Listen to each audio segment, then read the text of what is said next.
Induction stove முறைப்படி எப்படி பயன்படுத்துறது அப்படின்னு சொல்லிட்டு பார்க்க போகிறோங்க. இந்த முறைப்படி செஞ்சீங்க அப்படின்னு சொன்னால் மின்சாரம் வந்து சிக்கனமாக செலவழியும்.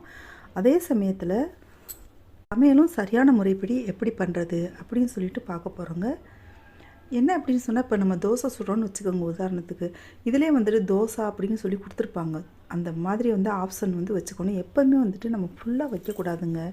நம்ம அதிகமாக கொடுத்துருக்காங்க, வாட்ஸ் கொடுத்துருக்காங்க இல்லையா? அப்போ உதாரணத்துக்கு வந்து ஒரு 2600 வாட்ஸ் கொடுத்துருந்தாங்க அப்படின்னு சொன்னால், ஒரு 2200 400 இப்படி தான் வச்சு சமைக்கணுமே தவிர, நம்ம அதிகமாக வச்சாக்க அது வேஸ்ட்டாக தான் ஆகும் மின்சாரம் வந்துட்டு.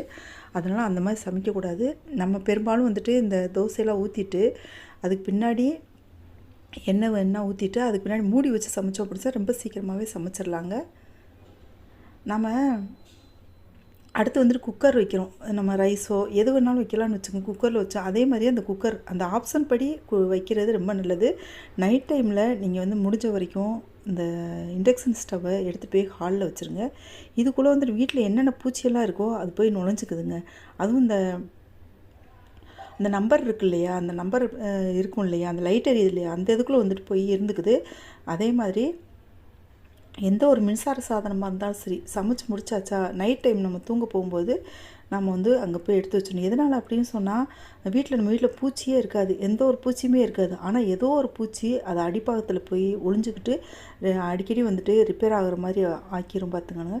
அதே ஒரு சிலர் வீட்டில் இந்த இண்டக்ஷன் ஸ்டவ்வில் பெரிய பெரிய பாத்திரத்துக்களை தூக்கி வைக்கிறாங்க. ரொம்ப பெரிய பாத்திரம் தூக்கி வச்சு குளிக்கிறது, தண்ணி காய வைக்கிறது, இந்த மாதிரிலாம் பண்ணுறாங்க. உங்கள் குடும்பத்தில் வந்து பெரிய கூட்டு குடும்பமாக இருக்கா, நிறைய பேர் இருக்காங்களா, ரொம்ப பெரிய பாத்திரம் வச்சு சமைக்க போகிறீங்களா, அப்போ என்ன செய்யலாம் அப்படின்னு சொன்னால், கமர்ஷியல் இண்டக்ஷன் ஸ்டவ் கிடைக்குதுங்க.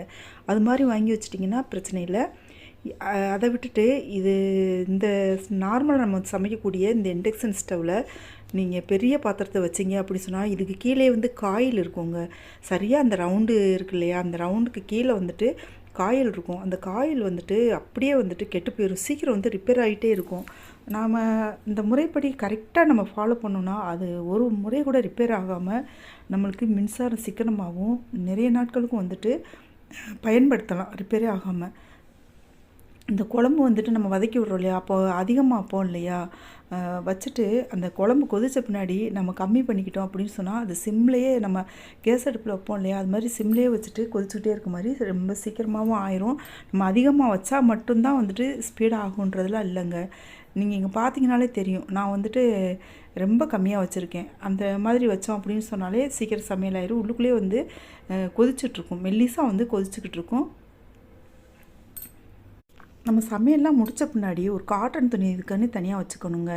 வச்சுட்டு அப்படியே வந்து நல்லா தண்ணியில் நனைச்சி இறுக்கி புழிஞ்சிட்டு, அது ஈரப்பதமே இருக்காத அளவுக்கு நல்லா இறுக்கி புழிஞ்சிட்டு, இந்த காற்று போகும் இல்லையா, இந்த ஏர் போகும் இல்லையா, ஏர் போன பின்னாடி இந்த இண்டக்ஷன் ஸ்டவ் ஆஃப் பண்ணிவிட்டு அதுக்கு பின்னாடி சுத்தம் பண்ணிக்கலாங்க.